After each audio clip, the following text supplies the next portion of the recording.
विचारतो की बृहन महाराष्ट्रातली विशेषतः अभिजात मराठीच्या दर्जाच्या जाहीर केल्यानंतरची आव्हानं आपल्याला काय वाटतात, किंबहुना तिथं मराठी भाषा टिकवण्यासाठी काय प्रयत्न केले जात आहेत आणि तिथल्या मराठीसाठी अभिजात भाषा जाहीर झाल्यानंतर कोणत्या नव्या संधी उपलब्ध झालेल्या आहेत असं आपल्याला वाटतं? धन्यवाद सर. नमस्कार. अखिल भारतीय मराठी साहित्य संमेलनात मला सहभागी करून घेतल्याबद्दल आधी सगळ्यात तुमचे आभार मानते. मी महाराष्ट्राच्या वाढीव कुटुंबातून आलेली आहे, म्हणजे थोडक्यात शुद्ध मराठीत एक्सटेंडेड फॅमिली. म्हणजे असं आहे की महाराष्ट्राच्या बाहेर काही संस्थानं स्थापली गेली, मराठ्यांनी स्थापली. त्यातलं इंदोर, देवास, धार, झाशी, बडोदा ही काही त्यातली संस्थानं आहेत.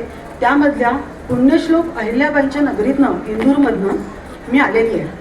तर इथे गेली 200-250 वर्ष मराठी नांदते, मराठी संस्कृती नांदते. खूप मोठा मराठी समाज इथे आहे आणि मराठीची पाळंमुळं रुजलेली आहेत. पण आता मराठी भाषेवरती काही प्रश्नचिन्ह उमटले आहेत.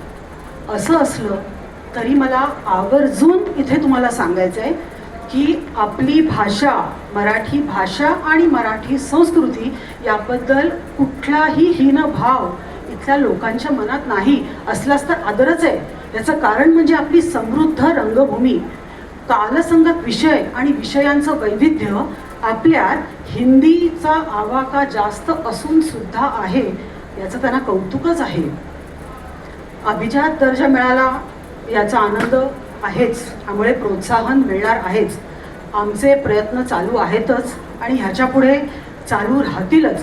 आता फक्त इंदूरपर्यंत बोलायचं झालं तर अशा 20-25 संस्था तरी आहेत, जास्तच आहेत, की ज्या मराठीच्या संगोपनासाठी आहेत. त्यातली महाराष्ट्र साहित्य सभा ही संस्था 150 वर्ष जुनी संस्था आहे. मराठी अकादमी असणारं मध्य प्रदेश हे राज्य आहे. असं असून सुद्धा दुर्दैवाने महाराष्ट्र राज्य सांस्कृतिक मंडळ किंवा इतर कुठल्याही अशा महत्त्वाच्या संस्थांमध्ये आम्हाला प्रतिनिधित्व नाही. आम्हाला प्रतिनिधित्व असायला पाहिजे, कारण आमच्यापर्यंत जे काही महत्त्वाच्या घडामोडी होतात, जी महत्त्वाची संमेलनं होतात, आता उदाहरणार्थ नाशिकला जे संमेलन झालं त्याची माहिती आमच्यापर्यंत पोचत नाही. मी पुन्हा सांगते, आम्हाला कोणी प्रांत प्रवासी म्हणू शकत नाही, कारण आमचा राज्यकर्ता मराठी होता. पानिपतच्या युद्धानंतर जे मराठी उत्तरेच्याकडे गेले त्यांचा समाज लहान आहे. त्यांची आव्हानं आमच्या पुढच्या आव्हानांपेक्षा खूप जास्त आहेत. आता तुम्ही म्हणाल असं की मराठीची अवस्था कशी, तर म्हणजे हे असं विचारणं झालं की एखाद्या काळामध्ये स्त्रीची स्थिती कशी होती, तर सगळ्यांची चांगली आणि सगळ्यांची वाईट नसते ना. तसंच भौगोलिक स्थिती सुद्धा अशीच आहे. काही ठिकाणी रक्षणाची गरज आहे, काही ठिकाणी पोषणाची गरज आहे, तर काही ठिकाणी रुजण्याची सुद्धा गरज आहे. आता आम्ही जे प्रयत्न करतोय ते तुम्हाला मी थोडक्यात सांगते. आमच्याकडे एक संस्था आहे, ते समूह गीत गायन स्पर्धा घेतात. तर या स्पर्धेमध्ये सकाळपासून संध्याकाळपर्यंत अनेक प्रवेशिका असतात आणि सगळ्या भाषातली मुलं यात भाग घेतात आणि समूह गीत गातात. पहिल्यांदी मराठी भाषिक मुलांची संख्या जास्त होती. आता 50% जास्त मुलं इतर भाषिक असतात. तर शीख मुलं सुद्धा मराठीतली समूह गीतं गाताना दिसतात. याच्यानंतर राज्यनाट्य स्पर्धा म्हणावी इतकी मोठी नाट्य स्पर्धा तिथे होते. पत्रलेखन होतं, निबंध लेखन होतं, भाषणं होतात, बरेच संवाद, परिसंवाद आणि अनेक असे कार्यक्रम होतात. आकाशवाणीवर आमच्यासाठी अर्धा तास आहे मराठी भाषेसाठी. त्यात अनेक चांगले असे मुलाखती होतात. आता आमच्याकडे मिलिंद जोशी सर आले होते, त्यांची मुलाखत आकाशवाणीवरती फार सुरेख झाली होती आमच्याकडे. तर ह्या कार्यक्रमांचं जे स्वागत आहे, स्वागत समारंभ, तो आम्ही या नवीन तरुण मुलांना देतो. 20-22 वर्षाच्या मुलांना. त्यांनी व्यासपीठावर जावं आणि 4 ओळी का होईना मराठीत आत्मविश्वासाने बोलाव्यात असा आमचा उद्देश असतो. ही मुलं बोलतात. आता इथे देवनागरी भाषा देवनागरी लिपी हा मुद्दा इथे मांडायला हवा, कारण ही मुलं स्वागत हा शब्दसुद्धा SWAGAT असा लिहितात. याचं कारण काय? कारण शाळेमध्ये हिंदी ही एकच भाषा देवनागरीमध्ये लिहिली जाते. बाकी सगळ्या भाषा, बाकी सगळे जे विषय आहेत ते इंग्लिशमध्ये आहेत. मग यांना सवय कुठून राहणार? आता तुम्ही मला एक सांगा, तुमच्या मुलाला तुम्ही चष्मा बनवायला घेऊन जाता, हां, तिथला माणूस इंग्लिशमधला बोट दाखवतो ना, पण त्यांनी चुकून हिंदीतला म्हणजे देवनागरीमधला दाखवला तर तुमचा मुलगाच म्हणतो आय एम नॉट कम्फर्टेबल. असं का झालं? कारण आम्हाला देवनागरी वाचायची सवयच राहिली नाही.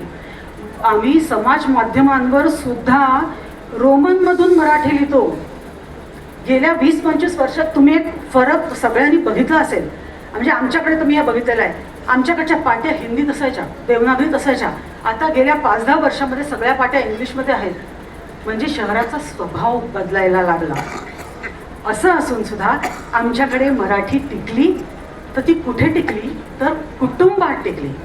कुटुंब संस्था मजबूत होती तोपर्यंत मराठीला कोणी हलवू नाही शकलं. मी माझ्याच घरातलं म्हणजे माझं उदाहरण तुम्हाला सांगते, आणखीन कोणाचं नाही सांगत. आमच्याकडे उंबरठ्याच्या आतमध्ये हिंदी आणि इंग्लिश बोलायला परवानगी नव्हती. घरातली मोठी माणसं रागवायची, मराठीतच बोलावं लागेल. आता कुटुंबच लहान झाली, मुलांना मराठी समजेना असं झालं. मम्मी पप्पा झाला तर मुलांना त्यांनाच येत नाही धड. व्यापाराची भाषा बदलली. आमच्याकडचा राज्यकर्ता म्हणजे स्वातंत्र्य मिळालं, राज्यकर्ता बदलला, त्यामुळे व्यापाराची भाषा सुद्धा हिंदी झाली. मग मुलांना मराठी कुठून येणार? मी मध्ये एका मराठी कार्यशाळेमध्ये गेले होते. तिथे एक मुलगा म्हणाला की मला माझे आजोबा तुकडोजी महाराजांचे अभंग म्हणून दाखवायचे आणि ते मी म्हणून दाखवतो. तर त्यांनी ते म्हणून दाखवले. आता शाळेमध्ये सुद्धा म्हणजे हे सांगायलाच पाहिजे, शाळेमध्ये इंग्लिश मिडियममध्ये आमच्याकडचा पर्यायच नाही, तर पाठवावं लागतं. तिथे शिक्षक बोलवून सांगतात की तुमच्या मुलाशी तुम्ही इंग्लिशमध्ये बोला. मला 2 मुलगे आहेत. मला पण सांगितलं होतं ते लहान असताना.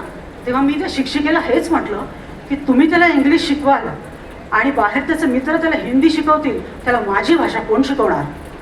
मी त्या दोन्ही मुलांशी कायम मराठीतच बोलले आणि माझे दोन्ही मुलगे तिन्ही भाषांमध्ये व्यवस्थित बोलतात. काहीही फरक पडलेला नाही. तर मला असं म्हणायचं आहे की समजा मराठी टिकायची असेल तर ती आमच्याकडे पण उत्सव समारंभात टिकलेली आहे. आणि गणपती बाप्पा मोरया किंवा हे आपलं लोक सुखकर्ता दुखहर्ता, ते आता संक्रांत आलंय ते तिळगुळ घ्या गोड बोला इथपर्यंत मराठी आहे. म्हणजे आम्हाला इंदूरकरांना गोड बोलायची सांगायची गरज नाही आहे तरी पण. आणि आमची सकाळ छानशी उसळ पोह्यांनीच होते आणि पुरणपोळी खाल्ली नाही असा माणूस इंदूरमध्ये मिळणार नाही. शेवटचा एक मुद्दा सांगते आणि सर मी थांबते. आमच्याकडे देवी अहिल्या विश्वविद्यालयामध्ये मराठीमध्ये पदवी आणि पदव्युत्तर दोन्ही अभ्यासक्रम आहेत. मराठी पदवीसाठी विद्यार्थी नाहीत, पदव्युत्तरसाठी MA करण्यासाठी मात्र विद्यार्थी आहेत. त्यांच्या पुढच्या समस्या आणि आव्हानं फार वेगळी आहेत, ते मी तुम्हाला नंतर सांगेन. थँक्यू. धन्यवाद.